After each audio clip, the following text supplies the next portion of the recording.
Salut à vous mes habiles hamsters hypersensibles. Je vais pas te mentir, j'ai cherché des mots en H pour celle-là. Moi c'est Garance, bienvenue dans cette nouvelle vidéo. Aujourd'hui on se fait le petit, moyen, gros wrap-up de janvier. Et bientôt je serai à jour dans mes vidéos.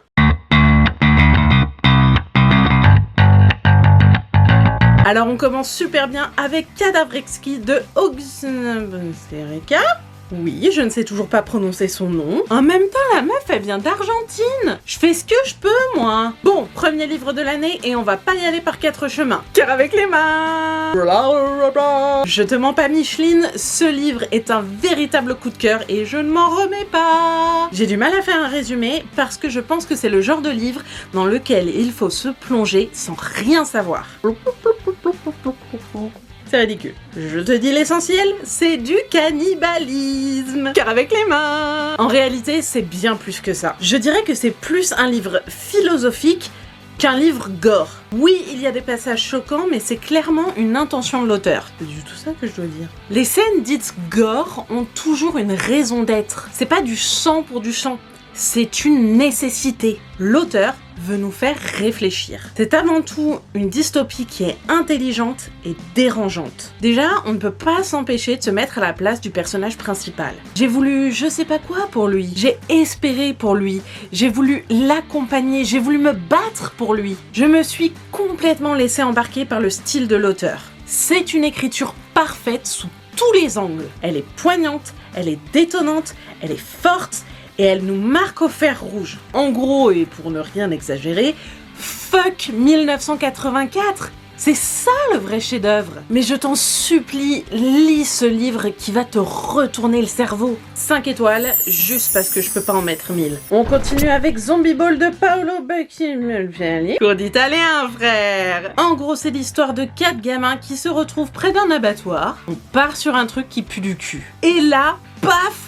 Gros zombie qui pue du cul. Moi j'avais prévenu, hein. En fait, les personnages se rendent compte que les vaches sont contaminées. Et du coup, no problemo, quand tu manges un burger, eh ben tu deviens un zombie. La base.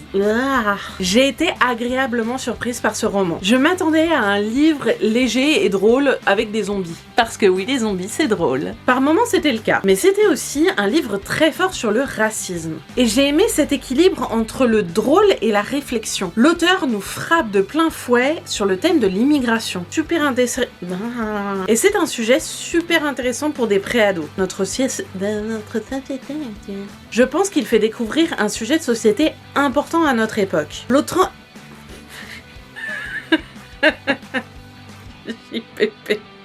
Pour nous parler de quelque chose. L'auteur prend l'excuse des zombies pour nous plonger dans une thématique bien plus profonde. 3,5 étoiles pour un roman de zombies, bien plus qu'il n'y paraît. Ce livre qui ne rentre pas dans le cadre, c'est le bouillonnant catalogue des pirates par Anne-Fleur Drillon. J'aime beaucoup cette collection dont j'ai 3 ou 4 livres dans le même genre. Je les kiffe tellement que j'ai oublié les titres. Voilà. Le concept, c'est de présenter des personnages loufoques. Et c'est accompagné de textes assez fun écrits par Barbe Noire. C'est un pirate, il avait une barbe. Et elle était noire. TMTC. Bon, je vais être super honnête, j'ai moins aimé celui-là. Il m'a manqué des personnages décalés et barrés, un peu comme cette madame-là. Pourtant, avec des pirates, il y a de quoi faire. Parce que pirate égale cœur avec les mains. Les illustrations, elles, sont toujours aussi belles, pleines de détails. On peut y passer des heures à les admirer. Les textes sont courts, mais ils manquent de substance en fait. Par contre, pour les enfants, c'est parfait. Je pense vraiment que ça stimule l'imagination. Et franchement, je pense que j'avais pas utilisé le mot stimule depuis l'an de grâce 1746. Bref, bien, mais peut mieux faire. 3,5 étoiles. J'enchaîne avec le 5e tome de Mortel Adèle. J'ai pas le bouquin parce que je les lis tranquillou dans ma librairie sans les acheter. Hashtag je suis une tepu. Hashtag j'aime mes libraires. Adèle, je vous ai déjà parlé d'elle dans un autre wrap-up. C'est une petite fille qui aime la torture. Bon, hashtag moi. Ce tome 5 était aussi hilarant que les autres. Et je sais pas quoi. Autant par le style des illustrations et par les textes percutants. 5 étoiles parce que je kiffe ma vie et on va pas se mentir, en ce moment, on en a besoin. Mon libraire m'a filé en toute normalité de cap et de mots la BD par Corey Scott. J'y arrive pas parce que j'ai envie de roter. Faut arrêter avec les noms de merde. Hein. Ce même libraire qui, on va pas se mentir, m'a un tout petit peu menacé.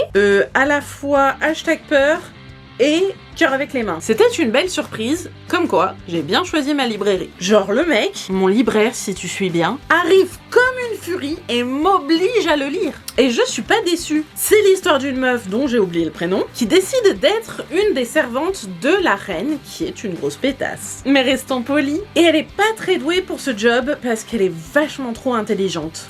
#moi, #non, je plaisante. Bon, elle se rend compte que complot politique et machination viennent foutre la merde. Heureusement qu'elle est super intelligente. Bon, les illustrations sont pas à mon goût, mais pour la défense de la BD, je suis chiante au possible. L'histoire par contre était assez originale et je me suis laissée mener. Après, ça casse pas 3 pattes à un canard. Putain, mes expressions, frère, on dirait j'ai 97 ans. Allez, 3,5 étoiles pour une BD qui, pour une fois, m'a fait plaisir. Allez, bam, je te parle de Bayouk de Justine Niogret. Alors, c'est l'histoire d'une fille qui est maudite, et pour briser cette malédiction, elle doit retrouver sa mère. Sa mère, qui est la plus cruelle des pirates, car avec les mains. Mais, on va pas se mentir, elle a abandonné sa fille comme une grosse merde. Alors, du coup, pas cœur avec les mains. Je sais pas trop quoi dire de ce résumé, à part que c'est pile mon genre de livre. Pirate et malédiction. Et Dieu, Jesus et même Marie, que c'était mauvais. Non, vraiment, j'ai badé. Le personnage principal est horripilant au possible. Genre, je rencontre une personne comme ça dans la vraie vie, moi je lui pète les dents, hein. Bah, #violence. Elle est tellement capricieuse et immature. Et le pire, c'est qu'elle n'apporte rien à l'histoire. Tout le monde fait tout pour elle. Je déconne pas. À un moment, elle fout le feu à un village entier. Tout va bien.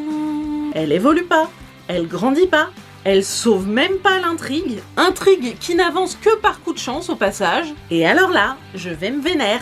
Mais n'aie pas peur. Il y a des scènes de violence et de cruauté envers les animaux qui sont complètement gratuites. Intelligence c'est-à-dire qu'il n'y a aucune intelligence derrière ces scènes.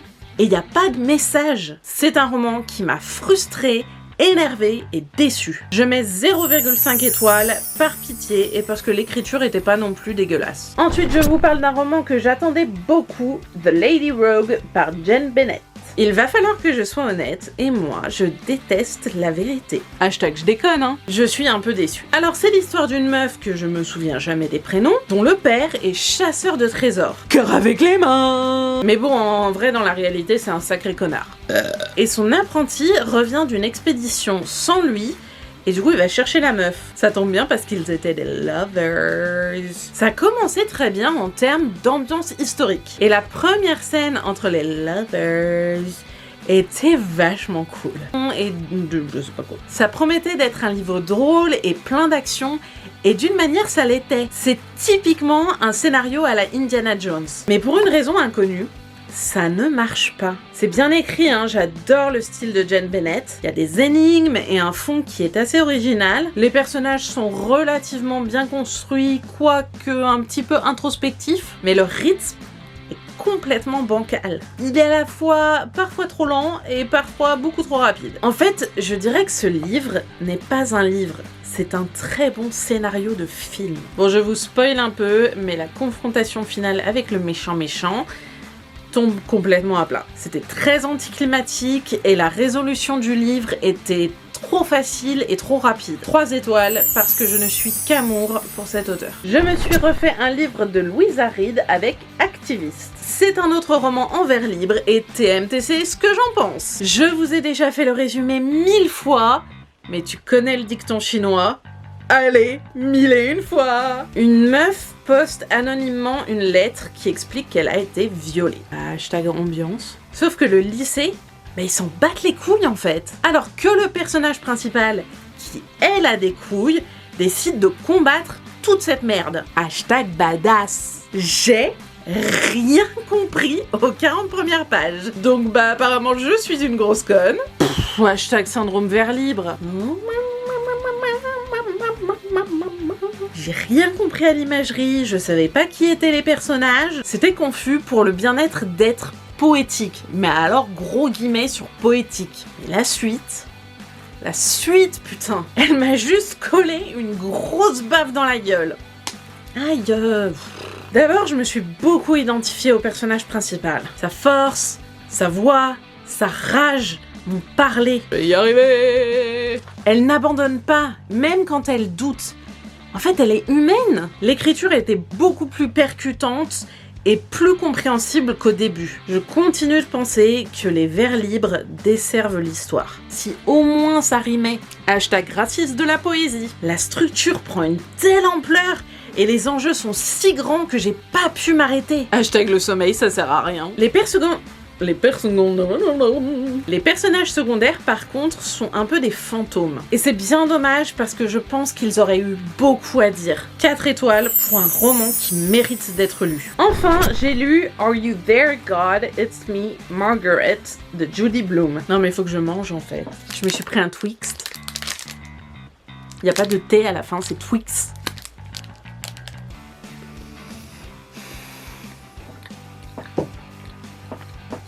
Putain, je perds du temps.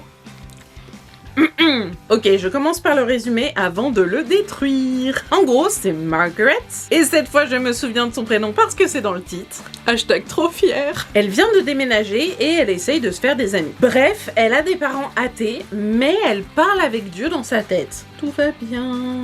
Et je pense que c'est un résumé suffisant pour un livre pourri de 100 pages. Donc là, c'est le passage où je te dis que c'est vraiment de la merde. Et franchement, j'aime pas dire du mal d'un livre. Mais là, je sais pas ce que je viens de lire.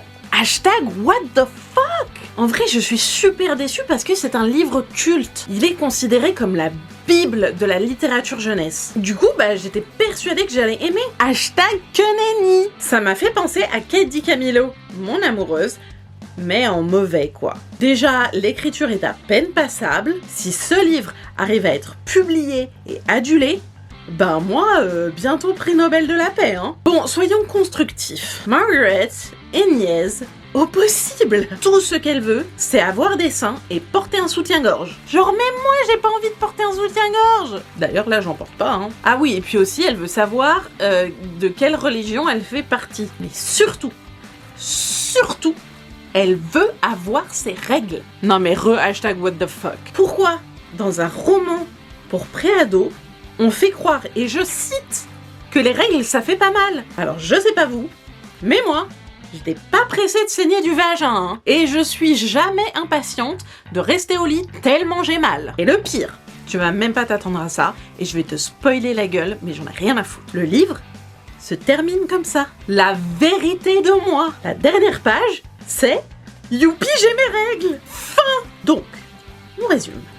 C'est mauvais, c'est navrant, c'est limite choquant et ça n'a aucun intérêt. Je ne comprends pas la hype parce que c'est le pire récit initiatique que j'ai jamais lu. 0 étoile, ce livre ne mérite même pas d'exister. Allez, je conclus la vidéo sur cette daube. Je sais pas si vous avez remarqué, mais j'ai essayé un nouveau format avec plus de détails sur ce que j'ai pensé et ce que j'ai ressenti. Donc dis-moi dans les commentaires si tu préfères ce format ou si tu préfères le format court, moins chiant. Si tu as vu cette vidéo jusqu'au bout, laisse-moi un emoji zombie dans les commentaires. Dans la description, tu trouveras mes réseaux sociaux, mes inspirations et même d'autres trucs. Et n'oublie pas, le like, l'abonnement et le partage sont jouasses. Moi, je vous retrouve bientôt pour une nouvelle vidéo et en attendant, surtout, culturez-vous!